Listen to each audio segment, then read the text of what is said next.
dengan huruf Masjid Al-Mutmainnah di Kampung Meleben, Kampung Bojong, Desa Syahbandar, Cianjur. Kita bersyukur kepada Allah Subhanahu wa taala, pertama karena Allah masih bangunkan kita kembali. Setiap hari lebih kurang 360.000 orang di seluruh dunia Allah tidak bangunkan lagi. Berapa banyak yang tidak dibangunkan lagi di Cianjur, Jawa Barat, di Indonesia, di Amerika, di Eropa. Setiap hari 360.000. Tapi yang lahir sekitar 400.000.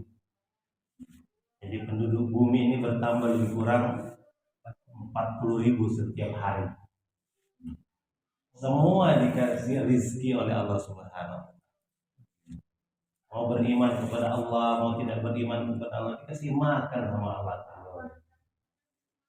Kalau kita jalan ke Jakarta malam-malam jam 1, jam 2, kita lihat tuh truk-truk bawa sayur, bawa singkong, bawa bayam.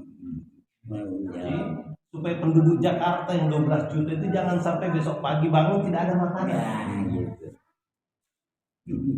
Sayangnya Allah itu. Padahal apa kerja manusia?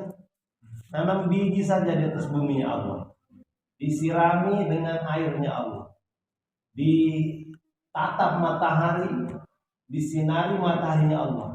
Allah yang keluarkan batangnya, Allah yang keluarkan daunnya, Allah yang keluarkan bunganya, Allah yang keluarkan buahnya, Allah yang merubah bentuknya dari kecil menjadi besar, Allah yang merubah warnanya dari hijau menjadi merah, Allah yang merubah rasanya dari asam menjadi manis. Ini semua kerja Allah.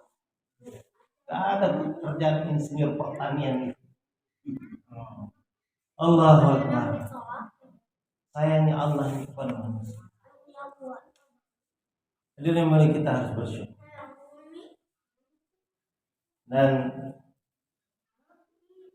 di atas permukaan bumi ini tidak ada tempat yang lebih dicintai Allah daripada masjid.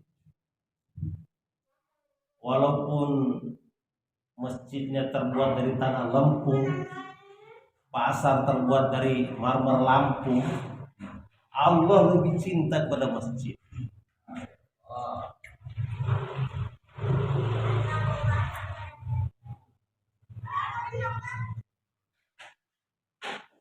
Satu butir pasir dikeluarkan dari masjid, dibersihkan dari masjid, itu bisa menjadi mahar bidadari.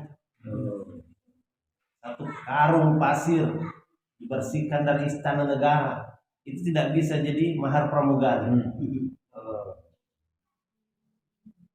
Orang berjalan menuju masjid saja, itu dosa-dosanya sudah berguguran, pahala diberikan, derajat dinaikkan. Satu langkah 3 keuntungan. Tidak ada janji Allah Ta'ala untuk orang yang pergi ke kebun, pergi ke kantor, pergi ke pabrik. Tidak ada. Janji Allah itu kepada orang yang menuju masjid. Karena itu yang pertama kali dibangun Nabi SAW ketika hijrah dari Makkah ke Madinah, itu dalam masjid. Padahal orang-orang yang hijrah itu dari Makkah ke Madinah itu memerlukan penginapan. Tapi Nabi bukan membangun hotel, bukan membangun asrama, membangun masjid. Orang-orang itu datang dari Makkah ke Madinah memerlukan air, tapi Nabi tidak membangun bendungan di Madinah. Memerlukan makanan, Nabi tidak membangun pertanian. Yang dibangun Nabi adalah masjid. Karena rahasia yang ada di masjid ini itu bisa menyelesaikan semua masalah penginapan selesai, masalah minuman selesai, masalah makanan selesai, masalah ekonomi selesai, masalah sosial selesai, masalah politik selesai, masalah hankam selesai di masjid. Maka Nabi membangun masjid. Dan yang mulia, ternyata di masjid itu ada perintah Allah di sana.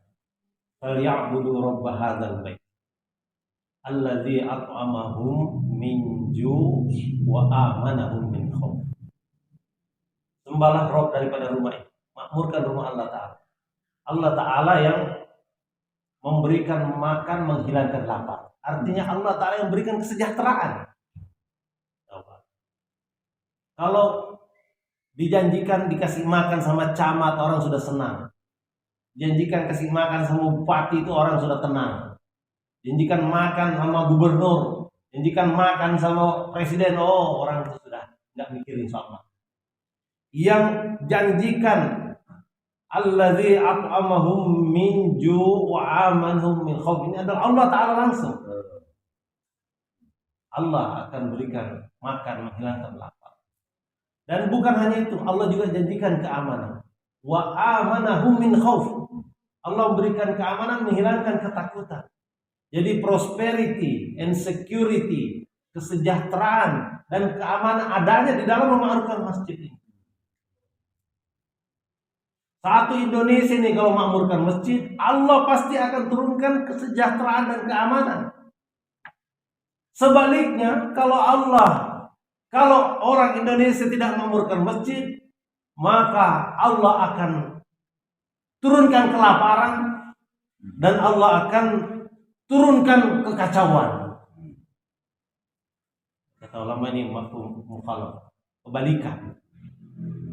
Karena syaratnya suruh makmurkan. Di dalam masjid ini ada satu amalan yang membuat orang itu bisa loncat ke langit. As-sholatu mi'rajul mu'min. Salat ini mi'rajnya orang beriman.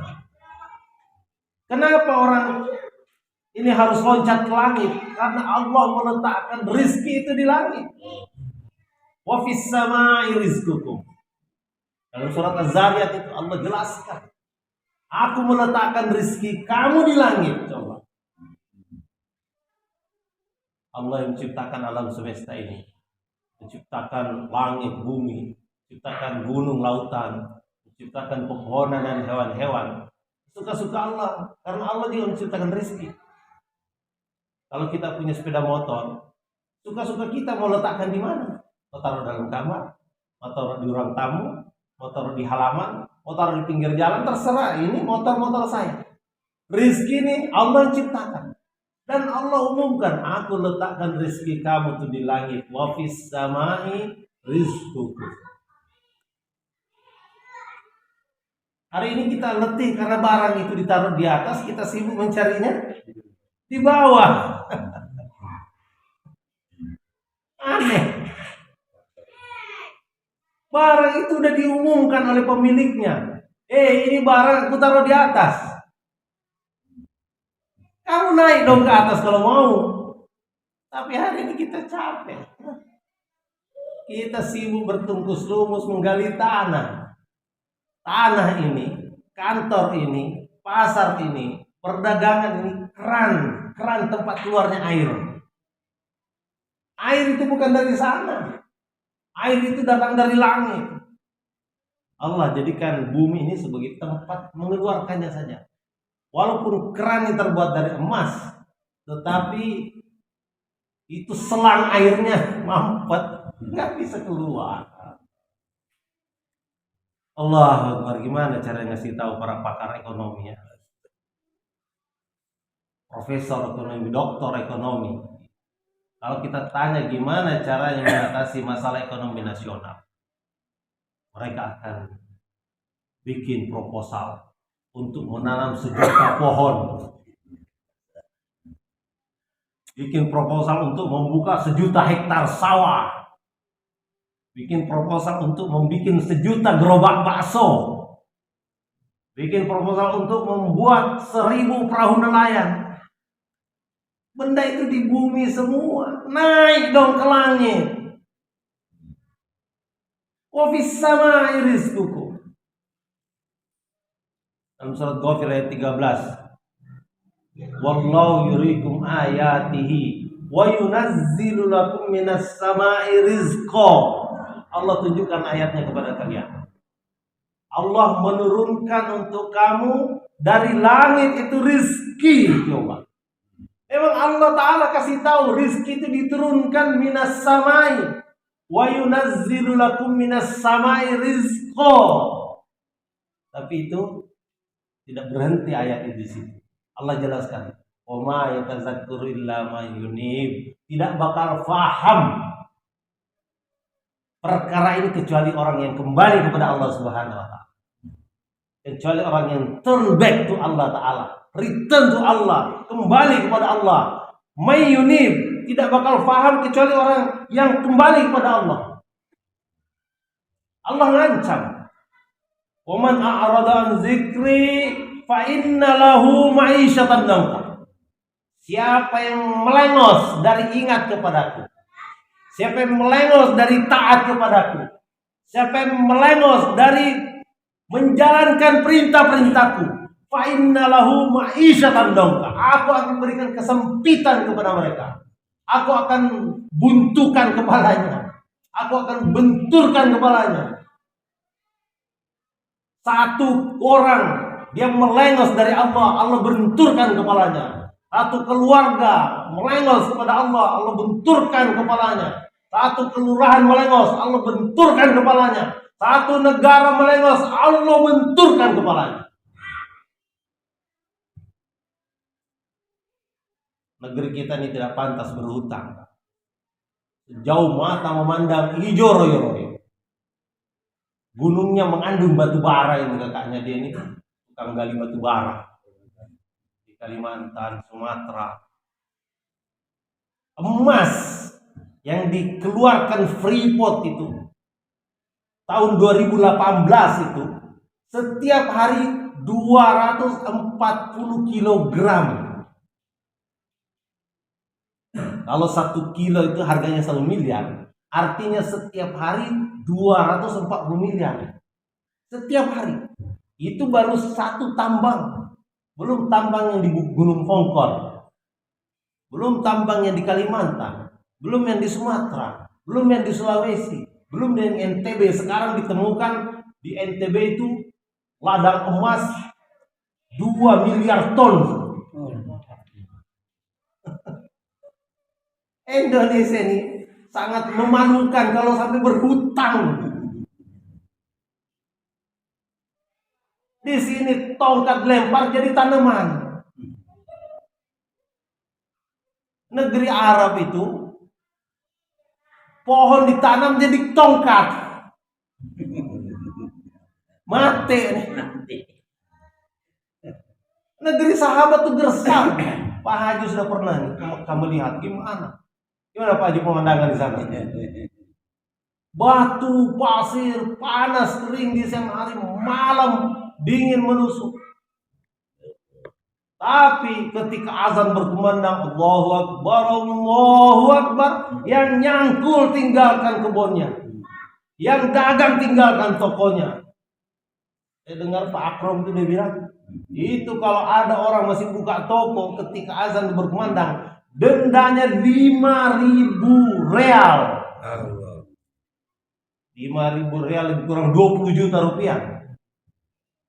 Kalau 5 kali ketinggalan sholat berjamaah 100 juta rupiah sehari. Kalau sebulan berapa tuh? 3 miliar sebulan. Allah Akbar. Gimana cara ngasih tahu di bangsa Indonesia ya? Allah. Kesusahan yang datang kepada kalian itu karena kalian tidak mengindahkan panggilan Allah. Para sahabat itu bertani biasa-biasa saja, berdagang biasa-biasa saja, ngantor biasa-biasa saja. Yang luar biasa dalam kehidupan sahabat itu adalah ketika mereka mendengarkan suara azan, itu loncat mereka. Kita di sini ketika azan berkumandang, yang tani tetap tani, yang dagang tetap dagang, yang ngantor tetap ngantor. Bukan kesejahteraan yang datang, hutang yang datang, saudara-saudara. Atau wali kota Bengkulu Helmi Hasan, gunung didaki, lautan diseberangi, masjid dilewati. Allah. Gimana cara tahu bahasa Indonesia? Dipanggil sama polisi langsung datang. Gemeteran, apa salah saya Pak Polisi? Panggil KPK langsung datang, gemeteran. Dipanggil sama Allah, cuek bebek. Tenang. Mungkin orang ngerti itu. Dia nggak kenal siapa yang manggil. Allah. Dia lupa dia berjalan di bumi Allah. Dia menghirup udaranya Allah. Dia melihat dengan mataharinya Allah. Dia makan rizkinya Allah. Dia sembeli ayamnya Allah. Dia sate kambingnya Allah. Tapi lupa kepada Allah. Siapa yang ngasih tahu mereka ini? Tidak ada yang harus tahu. Kamu tuh jalan di bumi Allah.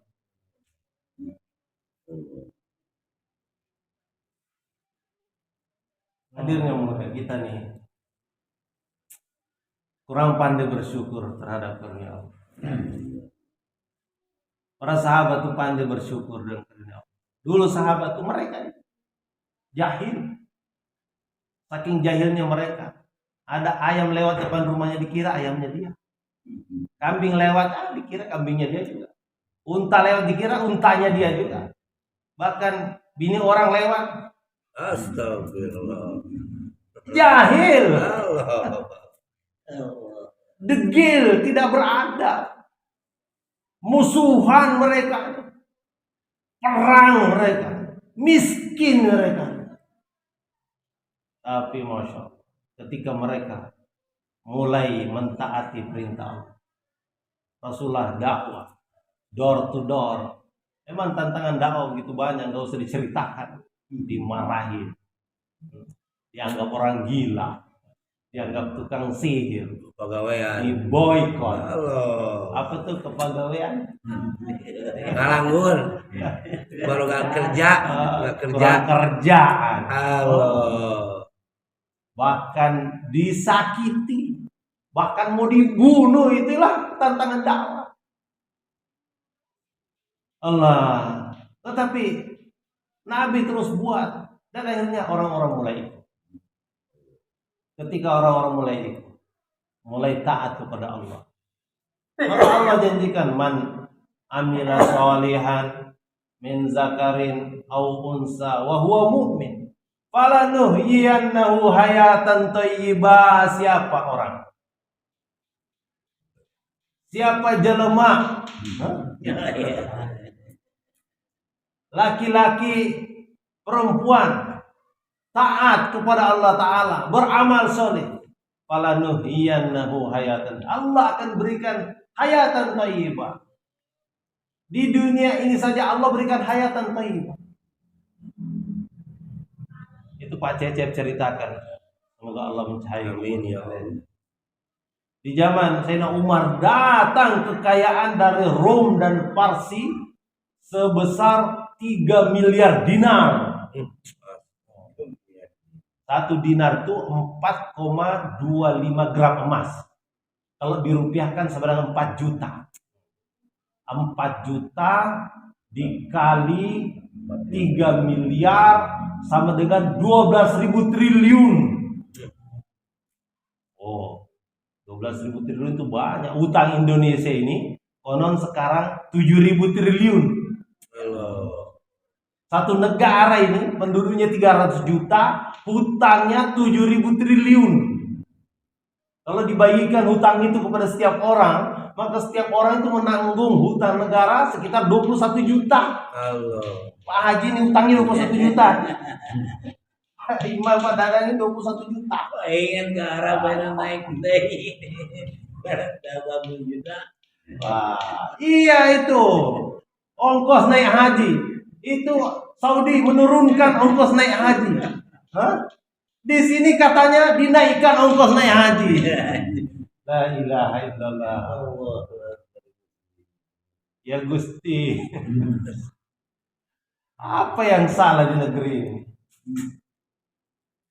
Udah gitu, setiap orang di sini cari duit, bukan sedikit duit yang ada di sini. Kemarin kami belok aja di jalanan, ada orang minta duit. Kita mundur sedikit di parkiran, ada yang mintain duit. Hah? Kita lagi tidur di rumah, ada orang ngetok-ngetok rumah minta duit. Duit. Tapi kok berhutang nih? Alah, aneh. Rupanya itu tadi. Gunung didaki, lautan diseberangi, masjid dilewati. Dekat tingali. Kita ini tidak menghargai panggilan Allah Ta'ala. Allah. Maka kita harus bertanggung jawab. Setiap masjid kita harus bertanggung jawab terhadap 160 kakak, 160 rumah. Dalam tafsir dikatakan yang dinamakan tetangga itu 140 keluarga. 40 timur, 40 barat, 40 utara, 40 selatan. 160. Itu disebut tetangga. Kita harus usahakan masjid kita seperti masjid Nabi. Masjid Nabi itu ada 3 cirinya. Pertama, dia jadi magnet, nyedot orang. Bukan hanya orang di sekitar Madinah disedot, bukan hanya orang di sekitar Saudi disedot. Ini dari Bojong, Cianjur juga kesedot ke sana. Oh, berapa banyak orang dari Cianjur sudah pergi ke Masjid Nabi. Magnetnya luar biasa. Yang kedua, masjid itu harus ada sofa. Apa itu sofa? Nyaman tuh sofa. Bisa ditiduri, bisa diduduki. Kalau sudah duduk lupa Pulang. berdiri. Kalau sudah masuk masjid lupa pulang. Karena begitu nyamannya berada di masjid. Begitu nikmatnya berada di masjid. Lamun teh disusulin ku pamajikan, Mual balik. mual balik ke bumi. Allahu Akbar. Ini begitu nyamannya berada di masjid Nabi. Itu orang nggak mau pulang. Orang di penjara di sana 3 hari. Kemudian disuruh pulang. Dia nggak mau. Saya mau di penjara aja terus di sini. Nyaman berada di masjid Nabi. Ada. Allah. Bridging kan ya. Luar biasa. Nah, yang ketiga itu ada gambar hati di masjid. Hati ini ngangenin, bikin rindu. Cara Sunda apa? Ngangenin. Ngangenin. Mengesankan. Sono. Seronok. Membuat hati itu kepingin balik lagi ketika pergi dari sana. Hati neng. Hati Neng. nang terpaut. Ini Pak Haji, coba saya mau tanya nih, Pak Haji kan udah pergi dari Masjid Nabi, ini pingin lagi balik ke sana enggak? Pingin lagi nggak Pak Haji? Pingin lagi. Nggak kapok. Nah ini kita harus bikin masjid kita. Gimana supaya masjid kita ini ada magnet, masjid kita ini ada sofa, masjid kita ada lofe. Itu harus ada makanan di masjid. Halo. Harus ada minuman di masjid kita. Sekarang darinya. Enggak. Allah. Masya Allah. Orang masuk masjid kalau lapar dia kenyang ketika pulang. Orang masuk masjid ketika dia haus udah hilang hausnya pulang. Bahkan orang masuk masjid jomblo itu pulang dari masjid udah ketemu jodohnya. Kalau ketemu jodoh di masjid, insya Allah ketemu yang baik-baik. Oh, Pak. Daripada ketemu di bawah pohon jamblang, ketemu nonton layar tancap. Masya Allah. ketemu di apa namanya di sawah itu rumah-rumah di sawah. Gubuk. Gubuk, saung, Gubuk cerita. insya Allah kalau ketemu di masjid ketemu orang yang soleh-soleh. Mertua pingin cari mantu, carilah di masjid. Mantu pingin cari mertua, carilah di masjid. Insya Allah anaknya itu anak-anak yang soleh-soleh. Karyawan pingin cari bos, cari di masjid. Insya Allah bosnya itu orang soleh. Bos pingin cari karyawan, cari di masjid. Insya Allah karyawan ini soleh. Tapi kalau karyawan itu ketemunya di lapangan sepak bola, ketemunya di tempat nonton sirkus, itu belum tentu dapat yang baik. Ini masjid nih, menyelesaikan semua masalah. Sejahtera kehidupan sahabat. 12.000 triliun datang dalam kehidupan sahabat di zaman Sayyidina Umar. Itu 12.000 triliun kalau dibagikan kepada 124.000 sahabat. Setiap satu orang dapat jatah 96,7 miliar. Bayi baru lahir, ini jatah kamu nih. Gara-gara kamu lahir ke dunia, lahirnya di Madinah. Buat kamu ini buku tabungannya sudah ada 96,7 miliar. Engkau yang mau mati, ini engkau kasih warisan untuk kamu 96,7 miliar. Berapa kontainer daging itu kalau 96 miliar? Masya Allah, ini pedagang daging, jadi dia tahu satu kontainer itu 1 miliar. Jadi 96 kontainer, satu kapal itu dari Australia. Allah, satu orang. Kita di sini di tengah negeri yang subur, royo-royo, bayi baru lahir, ini utang kamu 21 juta.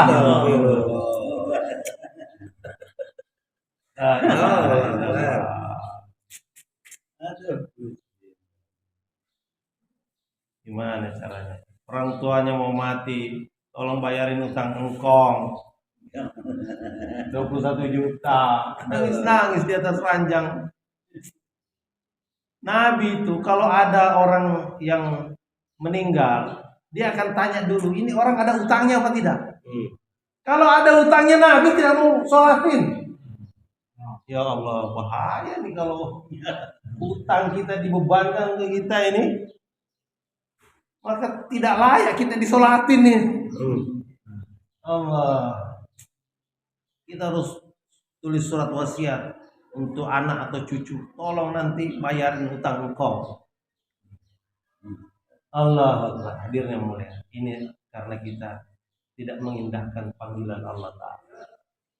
Nah, alhamdulillah hari ini ada usaha untuk mengajak manusia kembali kepada Allah Ta'ala. Door to door, pintu ke pintu. Dan kalau ini usaha berhasil, 100% laki-laki balik ini sholat berjamaah di masjid. Maka dari kampung-kampung kelihatan, dari langit itu nampak orang-orang bergegas memenuhi panggilan azan. Orang-orang datang ke masjid memenuhi seruan Allah Ta'ala. Maka dari langit itu kelihatan, oh ini kampung ini orang-orangnya iman dan takwa. Maka janji Allah Ta'ala, walau anna ahlal qura amanu wattaqau la fatahna alaihim barakatin minas samai. Satu kampung orang yang iman dan takwa, Allah akan bukakan keberkahan dari langit dan bumi. Kalau keberkahan datang, Masya Allah, jadi mudah dunia ini. Sahabat itu karena sibuknya dalam perkara agama, maka mereka ini jadi enteng urusan dunianya.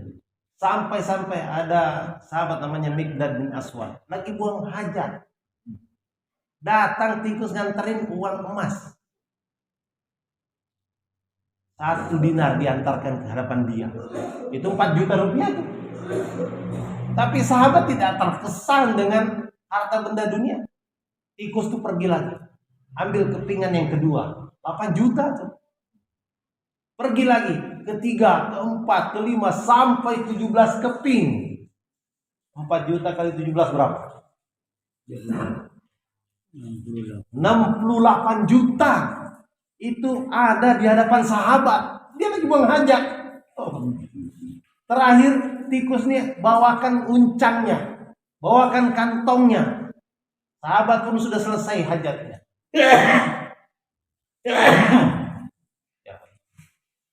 Maka duit emas itu uang dinar itu dimasukkan ke dalam kantong.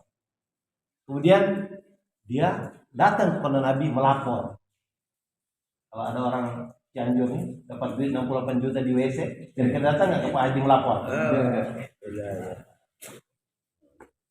Dia datang kepada Nabi melapor. Dia tanya, ya Rasulullah, ini ada peristiwa seperti ini. Ini ada tikus bawa duit kepada saya. Jumlahnya sekian. Rasulullah tanya, kamu masukkan nggak tangan kamu ke dalam lubang tikus itu? Kalau orang di Bogor dimasukkan nggak tangannya ke dalam lubang? Nggak dimasukkan. Pulang ambil cangkul. Mungkin bulldozer. Hah? Nabi tanya kepada Mikdad bin Aswad, kamu masukkan nggak tangan kamu ke dalam lubang? Tidak ya Rasulullah. Kata Rasulullah, ini halal buat kamu. Allah mudahkan rezekinya orang-orang dahulu karena ketaatan mereka kepada Allah Subhanahu wa taala. Karena kesibukan mereka dalam takaza dakwah. Tidak sempat dia untuk dagang di pasar, tidak sempat untuk bertani di sawah, tidak sempat dia untuk beternak di padang rumput. Dia sibuk dengan dakwah 24 jam nih, takaza dakwah. Jadi amlah dakwah Rasulullah SAW. Maka Allah mudahkan rezekinya. Allah janji, ya dunia ikhdimi man khadamani. Wahai dunia, tunduklah kepada orang yang tunduk kepada perintah Allah kepada dunia. Perintah Allah kepada matahari, bulan, bintang. Perintah Allah kepada kebun kopi, kebun teh, kebun apa yang ada di sini? Kebun mangga, kebun anggur, kebun singkong. Perintah Allah kepada dunia, ihdimi man khadamani wastakhdimi man khadamaki. Dan perbudaklah orang yang tunduk kepadamu. Orang yang tunduk kepada kebun singkong, maka kebun singkong akan memperbudak dia. Orang yang tunduk kepada ternak kambing, maka ternak kambing akan memperbudak dia. Hai. Allah janji. Orang yang sibuk dalam takaza agama, Allah akan mudahkan urusan-urusan rezeki. Ada yang namanya dunia ini adalah bayang-bayang. Jangan sampai tertipu bayang-bayang. Balik arah. Kalau balik arah jalannya, bayang-bayang pasti akan ikut. Itulah sahabat, cara cerdas. Alhamdulillah kami sudah 10 hari, saya 7 hari. Sudah berapa masjid kita? 5 masjid. Ada 1 rumah baru. Kami membawa istri kami. Alhamdulillah. Karena namanya tanggung jawab agama ini sama terhadap laki-laki dan perempuan, itu dua-duanya harus sempurnakan takaza agama. Nanti dalam kubur pertanyaannya sama, marrobuk. Gak boleh kaum perempuan nanti tanya suami saya aja kalau dia nyusul. Ya ikut-ikut dia aja, tidak. Perempuan juga harus sempurnakan agama. Maka kami juga bawa istri kami untuk belajar bagaimana cara menghidupkan agama dalam rumah. Laki-laki tidak bisa hidupkan agama dalam rumah. Laki-laki sibuk di pasar, sibuk di kebun, sibuk di pabrik. Nah, istrilah yang bisa menghidupkan agama di ruang tamu, di kamar mandi, di dapur, di tempat tidur. Dia yang bisa hidupkan agama. Allah ingin agamanya hidup di semua tempat, di seluruh permukaan bumi. Maka Allah akan berikan kebahagiaan. Inilah yang kami sedang perjuangkan agar ketika pulang juga istri kami dapat Cambiabei.